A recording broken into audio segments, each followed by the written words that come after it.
and welcome to Wildly Curious, where the questions are unhinged, the science is real, and honestly, we're just getting started. I'm Laura. And I'm Katie. And... Ever wonder why a bat might glow? Or how frogs made it to space long ago? Dinosaurs trained for delivery runs. We're asking the questions, the weird ones. Wildly curious, where science gets strange and kinda hilarious. For nature's wonders to ancient funk, it's facts and fun rolled into one big chunk. Wildly curious, weird is wonderful. Come join the fuss. I think the biggest question everybody has is your eardrums are probably just What blasted. just happened? Yeah, blasted. Guys, we have a theme song. Like, We're cool now. right? So we'll do that little teaser at the beginning. Is there more to the song? Yes. 100%. So it's so good. So you guys, at the end of this episode, we'll play the whole song for you. You really need to listen to it because it's phenomenal. I promise you'll have it stuck in your head, which is exactly what we want. Yeah, I know. We really need to get it on something like, can we just put the song on YouTube so that people can get Yeah, just the song? no, we totally can. Yeah, we totally can. So we have that big announcement. We have new merch. So if you go to bewildlycurious.com, you can see all the new merch that we have. There are some gems of merch in there. So make sure you guys go check all of that out.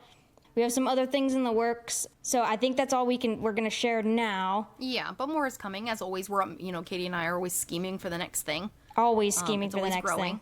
Yeah. And we're on season 12. Can you believe it? Which is why we told you guys at the end of season 11. Like, I had that theme song done partway through season 11, and I was dying. But I was like, no, we got to wait till the new season because we knew we had all this other stuff that we had to launch, and so I've been waiting so long. So make sure you guys stick around to the end, like I said, and listen to it. It is like crazy catchy. So we have a lot of crazy, exciting stuff going on. We're growing 106 countries that we're listened to around the world right now, which is mind-blowing. It's just been crazy. One might say it's been a wild ride. Jeez. I had to throw that in there. All right, so on our episode for today, we're going to be talking about the wildlife in your walls, basically your home's hidden ecosystems. And we're going to be talking about how we share our homes with surprising amount of uninvited roommates. It's so creepy. It is. There were some that I knew I had to cover, and then just one that I know nothing about that I looked up, which was fun. One I was so disgusted and laughed about. I kind of knew a little bit about both of them. All right. So, Laura, you think your roommates are messy? A toddler. But try living with over 2,000 bacterial species in your belly button. Yep. I mean, I'm sure I do. Yeah, well, you are now. So that lymph trap in your torso, it's basically the Amazon rainforest of your body. So Okay, you said lint trap, but it sounded like you said limp chap. And I was like, what? Your limp chap? What kind of name for a belly button is that? Your limp chap? No, your lint trap in your torso.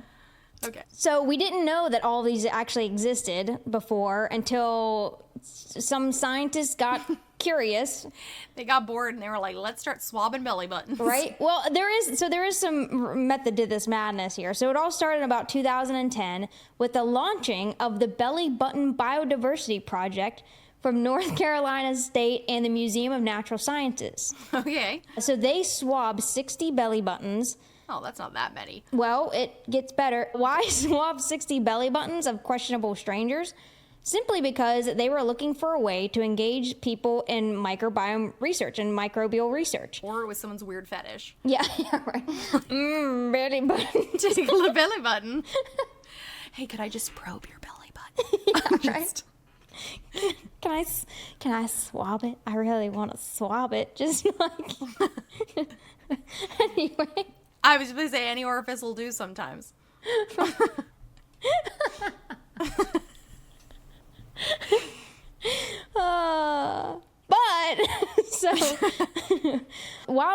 So during this time, 2010-ish, surprisingly, microbiome research was exploding. I mean, that's relative, you know. 'Cause everyone's like, I didn't hear about this. This isn't like our, what did we say, the dinosaur renaissance or anything. Yes, like this is a very everyone did hear about that one. yeah, this is a pretty niche explosion here.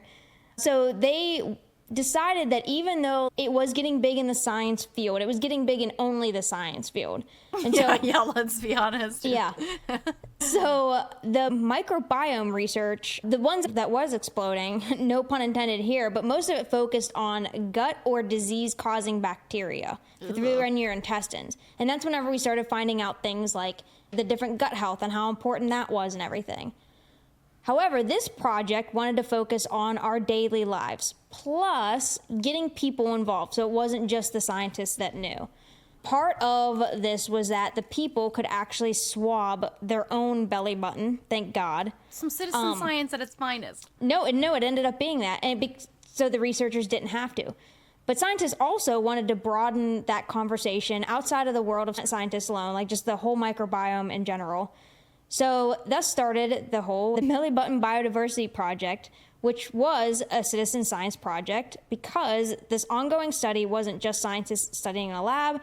It's inclusive of all visitors, and they started actively outreaching and teaching people about the challenges and techniques behind the collections of scientific data. So they were essentially like, okay, we need to get people interested in microbiomes. What is that border of something that's gross but interesting? What is something that everyone deals with their daily lives and could be important? And basically, it's just like a really good marketing scheme that they ended up coming up with. And then FYI, scrub your belly button. And I say all of this stuff in the present tense because this is still actually an ongoing project. So let's get into what the actual project is besides swabbing your belly button. So like I said, the researchers started by swabbing just 60 belly buttons, but the project quickly took off and ended up collecting samples from over hundreds and hundreds of volunteers. Because apparently people were more than happy to just hand over belly button samples. So why the belly button? What makes it such a microbial hotspot? Well, unlike your hands or your face, your belly button isn't exactly getting exfoliated on the regular as often as people should be, I guess I could say. It's relatively untouched, rarely scrubbed too hard, and often covered up. Basically, it's a cozy, undisturbed, dark, damp, cave orifice in the middle of your body. And microbes love that. And several sources that I read, scientists even referred to this naval neighborhood as a pristine wilderness. An ideal place to study the skin microbiome without a bunch of outside interference and variables. And so that's what they were finding. Like, we've talked about the mites and stuff in your eyelash, your eyebrows and everything. But a lot of that is, do you wash your face every day? Or just brushing. Right. Or like the amount of hand sanitizer that I use. You can't study my hands. They don't have them. That's the disturbed data. Whereas like a belly button, it is for the most part undisturbed. I mean, considering nobody's digging around in there for the most part or putting hand sanitizer in there. just After this episode, I might start. Right. So what did they end up finding inside those belly buttons? It is kind of crazy or disturbing depending on how you feel towards microbes. So across those first 60 volunteers, they discovered 2,368 different bacterial phylotypes. Wow. So let me say that again. Across 60 volunteers, it was 2,368. So for the purpose of this study, a phylotype was defined as an organisms whose sequence is in the 16S rDNA gene, which is essentially the microbial fingerprint gene of all these things. So different. We don't call them species, but different ones. Yep. They studied how much that variation is from one organism to another, and it had to be by at least 3%. Because remember, identifying microbes is not as cut and dry as like identifying a bird. They're too small and varied to just go off of looks alone. So it has to be done by the percent variety in the DNA. Mm-hmm. So of those 2,000 plus phylotypes found, only eight were consistently found in about 70% of the participants. Wow. Right? Everybody's got their own unique belly button biome. Essentially, yeah. So the vast majority of phylotypes were only found once or twice. So, Laura, here is our chance to discover a new species. 100%. And it could just be in our belly buttons this entire time. Whole time. This whole time. This whole time? Right in my belly button? This whole time? Yes, right in your belly button. So researchers considered factors such as age, sex, ethnicity, innie versus outie, frequency of washing, all kinds of things. Yet none of those factors explain the differences in the number and kinds of bacteria we found on a particular person. So they did find, of those 8 phylotypes, they were among the most abundant found in the belly button. So you have 8 that are found within 70%, and whenever you have, let's say, one of those 8, it's like you have a lot of that thing. Some kind of staphylococcus, some kind of... Yeah, no, exactly. And so, in fact, those 8 phylotypes accounted for almost 50% of the total abundance of bacteria in the samples. But still, that's only 50%. Yeah, I actually would have thought it would have been more. Right? And they aren't quite sure what the common denominator is of those people and predicting their belly button biome makeup will look like. They could not find any correlation wild. Between them at all. AI will probably crack it one day. Right? Like, here's the correlation. Right? A few of the 8 that were found that was part of the larger groups. Laura, you already said Staphylococcus, Corynebacterium, Acintobacteria, Clostridioides, and Bacilli, which are just like the broader groups. What's even crazier, though, is that outside of these 8, not only did researchers find whole new species, but they found completely new lineages. Yeah, so it's not Your even own like belly button lineage. No, right. You've got a civilization in there, and right, a whole new one. So to put this in other terms, so it's not just you have our cardinals around here, let's just say. It's not like we found a different variety of cardinal. No, it's like we found a whole other weird type of, we know it's like probably a bird, but it's so totally different. So the only other place that we've seen similar bacteria has been in places like thermal vents, ice caps, Japanese soil, and none of the volunteers had ever been to those types of places before. What? Just extremophiles in your belly button? I mean, nuts. Essentially. That's so cool. This isn't saying that these microbes hitched a ride long ago and somehow made it to your belly button. It's just in that percent variety that we talked about, how it had to be 3% difference kind of thing. That percent variety, the researchers were studying to determine if they were commonly found in belly buttons or not. There's also a percentage of their DNA that is closer to those species that are found in the thermal vents, ice caps, Japanese soil, all these other things. Than to anything else we've ever found. Yes. So to wrap all this up, what's the importance of this belly button diversity project? We need to know that without all of these different types of microbes, our immune system won't function properly, is what they ended up finding. I mean, because it's everything. And the connection between the belly button versus your gut, it's all kind of a evolving, how is it all connected sort of thing. We need to be those walking bags of bacteria, even though we don't want to be. Exactly. So the research showed that this collection of microbes in our belly button must have a certain composition. It must form like that certain ecosystem, because that's the whole point of like we're talking about the different ecosystems. It needs to have a certain ecosystem makeup in order for our immune systems to function properly. And so this work that they're doing, even though as funny as it is, yes, it's great that it's a citizen science project, it's awesome and everything, it is a significant step toward helping us understand which species are the most important players in those ecosystems for just overall public health in general. Yeah, that's amazing. Yeah, so like I said, as silly as it is, I mean, it's good marketing. I mean, they got a bunch of people and they're still getting folks to help. And if you Google the Belly Button Diversity Project, you can see whenever they sent their samples in and they put it on the petri dish on the all the stuff that would grow. Yeah, so you can see it's all grow. And there are like definitely some outliers of people who are like, this is interesting. They call up like sample 958 was interesting because, you know, they can't give out who these people were, you know. So yeah, Belly Button Diversity Project, our first ecosystem, hidden wildlife in your walls. And so it's so funny because once again, you know, sometimes Katie and I are on the exact same page to a point where we have to keep choosing new things because we are chosen, or completely different. So like you approach this as in wildlife in our walls and the tiny worlds, whereas I did like species by species, things that live in our homes. My next one is a little bit closer to what I think that you have, I think. Okay, so what types of uninvited roommates do we have? One I knew I wanted to do because it'd be fun. One I knew I wanted to do because they're cool. And one I knew I wanted to do its type, but not specifically. So I wanted to focus on something also kind of gross. I mean, So naturally. Yes, naturally. So I was like, okay, we obviously must share a lot of fungi. There must be a lot of fungi that live in our houses. But not just mildew. Like, I want one that's, like, dangerous. I want something that can kill us all. Dangerous. So I looked up, and there's a lot of different fungi out there that live in our homes. Like, a ton of different ones that live in our homes. But this one is the acremonium fungi. And it's really a genus, not a species. But acremonium is 150 species are within this genus. Most are just found in the soil and are a normal part of the nutrient cycle of breaking things down and cycling nutrients back through. Some are plant, some are animal, and others are fungi and human pathogens. So most are just fine, and some are pathogenic, depending on what you are. Okay. Of the ones that are pathogenic, Strictum, Acremonium corticola, Acremonium kiliens, and Acremonium rutilum are all found indoors. And we're just going to say strictum.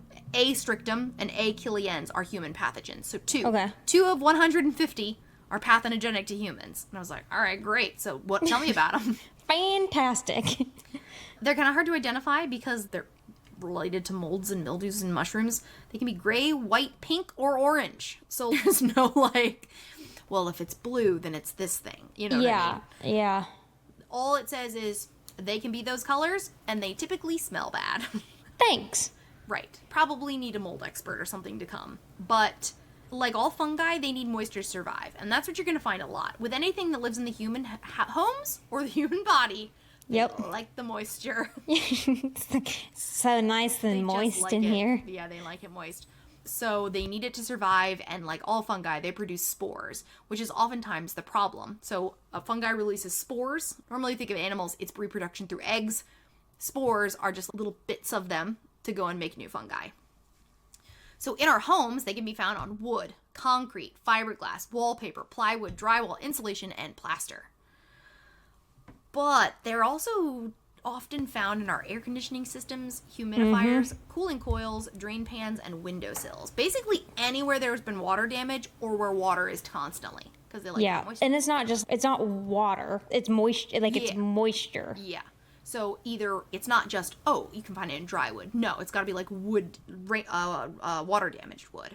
Yeah. But the problem is because it's a human pathogen, it can cause issues with our bodies. So typically it only causes problems with those that are already immunocompromised, but it has affected people who are healthy too.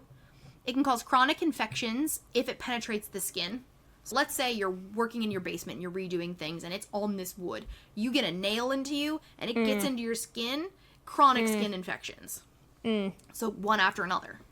It can grow in your lungs, forming what might be the grossest term I've heard in a long time, a pulmonary fungal ball. Ew. Apparently that's normal with all fungi that you inhale. It creates like a ball in your lungs of fungus. I was like, jeez. Yeah. No thanks. It can cause growths in your gastrointestinal tract. It can be toxic if you eat it, but there is no record of a human death that way. Nobody's munching on this, thankfully. I was gonna say, yeah, who's out there just gnawing on a piece of dry wood like, Yeah. If it enters your bloodstream and it is disseminated through the body, you really get it in there. It can cause major issues, including death. Like, you could just straight up die. I'm laughing only because you said if you, really get it in there. Yeah. I'm just it penetrates deep.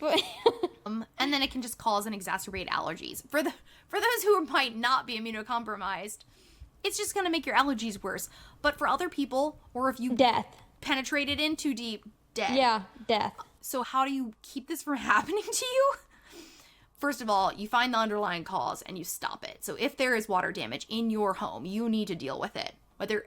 And this all hits very close to home because recently, like this past spring, we started noticing that in the house that we bought almost 2 years ago now, there was mold on the drywall.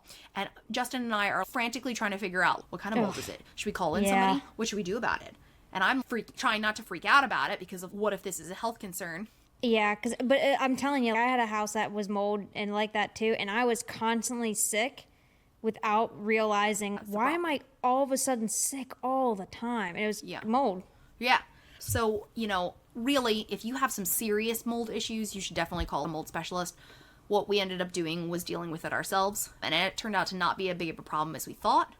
But I was like, you need to be wearing, I got him a respirator and a bodysuit. No, that was smart. Like everything. But yeah, so find the underlying cause and stop it.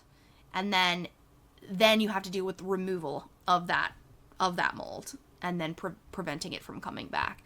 So it's not like a lost cause, but if you see mold and mildew, or if you know that your house is flooded, or if you know that there is water sitting somewhere in your basement, you've got to do something about it. Because the mold's not the only thing that's coming.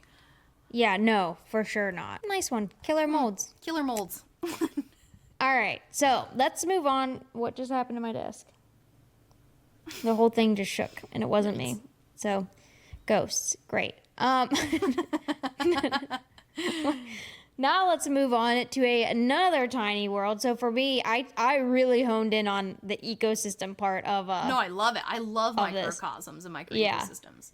So if your belly button is the rainforest, I'm not sure what the space behind your fridge is, but ooh, mine is gross. Well, it was until we got a new fridge. Yep. It gets pretty nasty. It's like a swampy, overheated, insect-fested. Talk about another place where there's mildew growing right on the wall. From our old fridge, right along the wall, you could see mold. Now that we got Most a new people don't fridge, even know. Most people don't even know. It's awful. Yep. All right, so let's talk briefly about what makes this space behind your fridge more than just an appliance graveyard for lost magnets and runaway Cheerios. Sometimes I write these things and I'm like, oh, that's actually, I read them and I'm like, oh, it's actually kind of funny, kind of clever. Good job, Katie. So this whole thing really, truly is a microclimate. A small, specialized environment that's totally different from the rest of your kitchen. Why? Because refrigerators, by design, dump heat out the back. That's how they stay cool inside, by transferring all the warm air out. So now take that heat, trap it in a poorly ventilated space against a wall. Yeah, why did we do that? I don't know, man. Add in an occasional spill, moisture leak. The drain pan? Yeah, at the bottom, because a lot of drain pan, crumbs falling down. You've just created a perfect humid heat pocket. Oh, yeah. And that is exactly what microbes, mold, insects are looking for in a absolute pristine, it's like perfect cockroach home. metropolis. Right? It's warm, it's moist, like we said. It's full of food. Undisturbed. Yeah. And it has snacks. And it's got a wonderful hum. It's like right? that great white noise. Dude, it's probably like a bug spa back That's what there. I'm saying. Like, it's something. With like snacks. Yeah. See, it's paradise. In the for drain them. pan, just little arms down to the side. Hanging out. Crumbs. It's got to be perfect. So we all know that that's just like a gross part. I mean, how many of our listeners actually clean out behind the fridge? So let's get into a little bit more detail about what exactly you can find behind your fridge. So first up, same thing as I just talked about, microbes, because why wouldn't those be back there as well? Nice soup. Right? So some of these, unsurprisingly, are also some of the ones that are found in your belly button, which is not a sentence I ever thought I would say. Did you know that the same microbes that are behind your refrigerator can also be found in your belly button? That's one of those things where people are like, ooh, didn't need to know that one. Thanks. So, yes, mold is a microbe. And what was the one you went over? Acromonium. Okay, this is aspergillus. Oh, yeah, that's the kind that kills birds. Okay. But also very common in the human home. Yeah, clearly. So aspergillus and penicillium, which are both found in indoor environments that love moist, dusty corners. Then we have bacterium like the Bacillus subtilis, which is like the Bacillus is that big group that I said also found in your belly button. Which I think we've covered that before in a past episode about I feel bacteria. like we did. Yeah. But these are also common in household dust and decaying food particles. Now, microbes aren't the only thing living back there because, as you can imagine, these living things are back there throwing a bacterial block party, essentially. So there's an unending supply of crumbs, and vertebrates are going to make their way back there too. 100%. Number one, cockroaches. They're Definitely. around everywhere. Everybody's, oh, cockroaches are a sign of someplace dirty. No, they're everywhere. They just freaking loved under our fridge when we had cockroaches. yeah, they're everywhere. And again, that's what people are thinking. Oh, if you have cockroaches, it's dirty, whatever. No, it's just they're insects. They're gonna find a way. So they love that, and they're normally drawn towards warm, dark, humid places. Another one, silverfish. Now, silverfish are a more primitive species that is wingless and found in the order Zygentoma. I'm glad you're talking about this because this was going to be one of mine. Oh, good. So it gets its name, silverfish, because of its color, which is being slightly gray, but how it also wiggles in the way it moves, which is kind of resembles how a fish looks in the water with wiggling back and forth. Yeah. So they can be found pretty much all over the world. They'll eat literally paper, glue chunks that, art that fell off the fridge, dead skin cells, cereal, whatever. They'll eat it. Some other inverts found are a variety of ant species, of course. Basically, if it's an ant that can get in your home, it's gonna also live back there because it's like, sweet, this is amazing. And the last one I'll mention is the house centipede. Don't talk about it too much. Which I won't, but these are the ones that have the long, like the ones I'm talking about are like the long wispy ones, Yeah. not the menacing looking centipedes. All right, so inverts loving appliances is not something new. In one study in 2006, they published in the Journal of Economic Entomology, which I'm like, I need to read into that one more, found that all the pest behavior in urban kitchen, researchers found that the areas around appliances, especially refrigerators, were high-risk zones for infestation. It's got So it's the warmth too. Like, Yeah, right? I know They're exactly. warm. Why would you not want to live where it's warm and dark and moist? All the things Right? that you need. Yeah.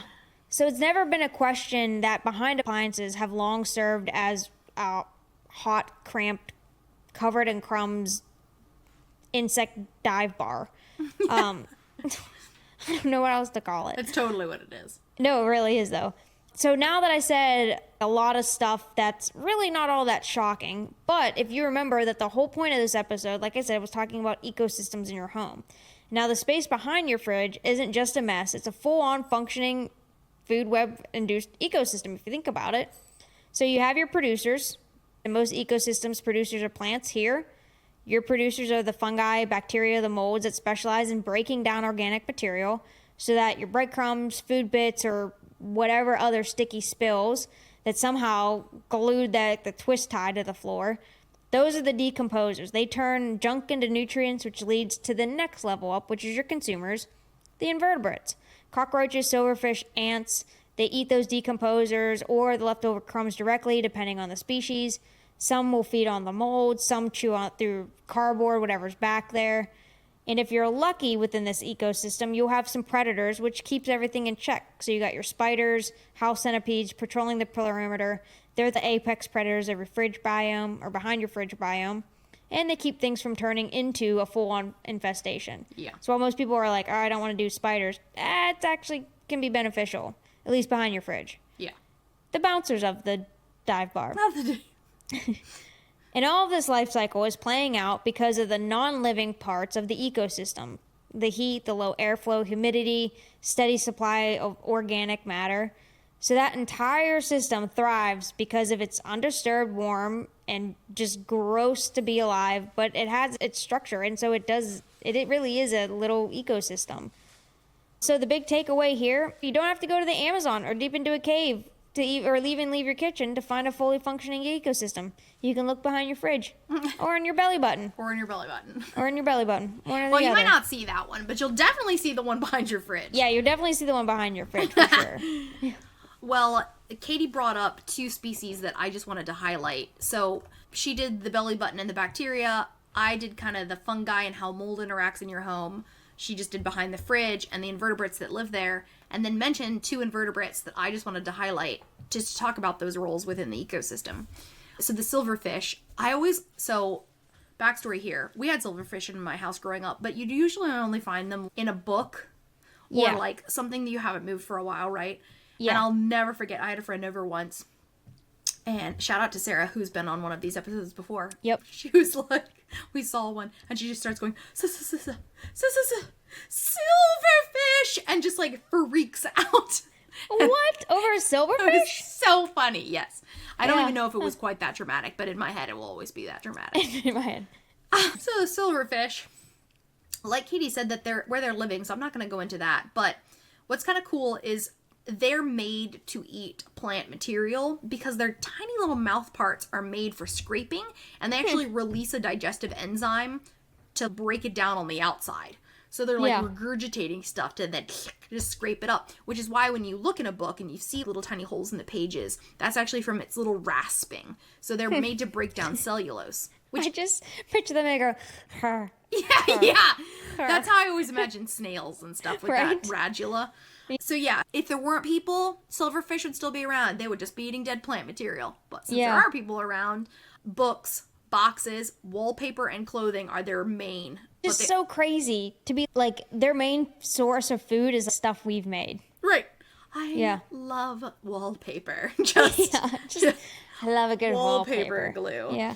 But they also, like Katie said, are known to eat dry pet food and crumbs that are left out on the floor. If it's there, they're gonna eat it. I mean, why not? Thankfully, as gross as some people think that they are, there are no harm to humans. No diseases, no pathogens, no biting, nothing. Completely harmless. But the way to keep them out is keep your areas clean and dry, and occasionally move things around. Don't leave books on a bookshelf for years. Move those books a little, and you won't deal with them. But thankfully, even if you do have a problem with things like the cockroaches, the silverfish, there are things like house centipedes, which I knew I wanted. This is the one that I was like, I want to do this one more than anything because I just think they're cool, even though I also think they're terrifying. Yeah. If there's one thing in my house, I actually think that these are more creepy than spiders. Really? Well, okay. The way Creepy, they I would move, give it dude. to you. Yeah.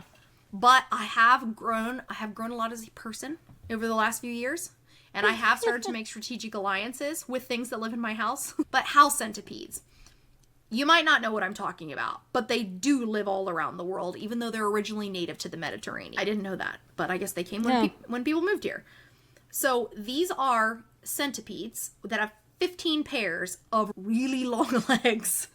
Like wispy. Like they're very wispy little like. hairs. It looks like a feather is floating across It your floor does. until you realize it's not a feather.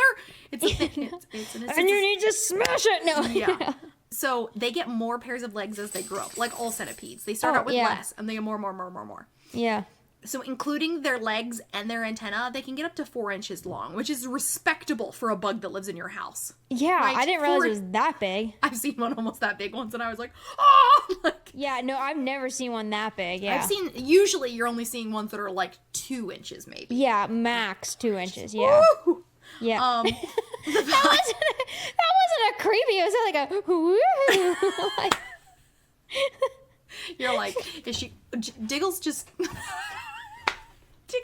fell off the bed.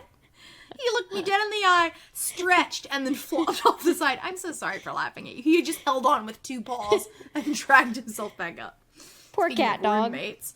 Okay, so their body is yellowish and they have 3 dark stripes running down their back. So that's the mental picture. Okay. Okay. Now, females can live several years, which is like entirely too long for bugs. But Yeah. thank goodness they actually don't reproduce that much. They only produce about 150 babies in their lifetime, which again for a bug is I was gonna say, bad. yeah.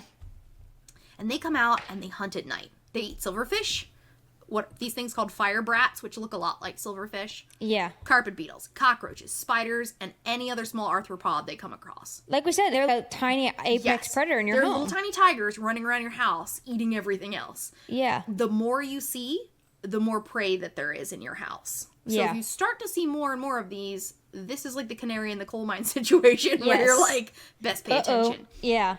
So they're a natural form of pest control and actually super beneficial, but if you try and pick them up, they can bite you and it feels like a bee sting. Not that I don't know why I'd want to pick them up, but if you do. So again, you can kind of manage this home ecosystem, everything we've talked about here, through certain prevention and follow up and things like this. With the centipedes, you just have to manage the other pest populations. They're not like any predator. We tell this at work all the time. If you see a snake, it tells you that you have mice in your garage, right? Yep. You get rid of the mice, the snakes leave. Yeah, It's the same yeah, with they're the not going to stick centipedes. around. They're not That's sticking just- around if there's yeah. no food. So if you keep your areas dry and clean, that prevents the mold. It prevents Yep. the other invertebrates, and that prevents the centipedes. So just in general, although we might share our homes with a ton of uninvited roommates, anything from fungi to invertebrates to bacteria, we're part of an ecosystem. Yeah. And just like all ecosystems, they have to stay in balance. You can do things to help that balance by making sure your home is clean and dry. Yep. And other than that, you just have to pick your battles. What can you live with and what can you not live with? Right? Yep. Unless it's your belly button, and you're kind of stuck with that for the Yeah, most part, yeah. because it doesn't matter how much you scrub that, you're going to have bacteria. But it's healthy. And it's a good thing, right? It's the same with the things in your house. Really, it's probably a good thing to have, like, constant. Because Yeah. otherwise, your house is probably full of chemicals, which is not Yeah, I was good going to either. say, yeah. Like- I was going to say, it's a checks and balances system, Yeah. for sure, for sure.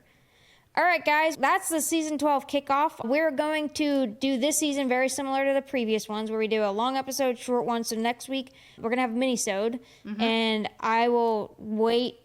You guys can listen to that next episode to hear out what we're talking about. Make sure you go check us out on Patreon, subscribe to us on YouTube, and check out our other social media channels. Just search for us, Wildly Curious Podcast, and support us when you can. And now to jam out to our latest song. Talk to you next week, guys. Yes, this is the full version, so make sure we're gonna play it at the end of every single episode. The teaser at the beginning, then the full song at the end, because it's just way too much fun to not listen to. It really is. So we will talk to you guys next week. Bye.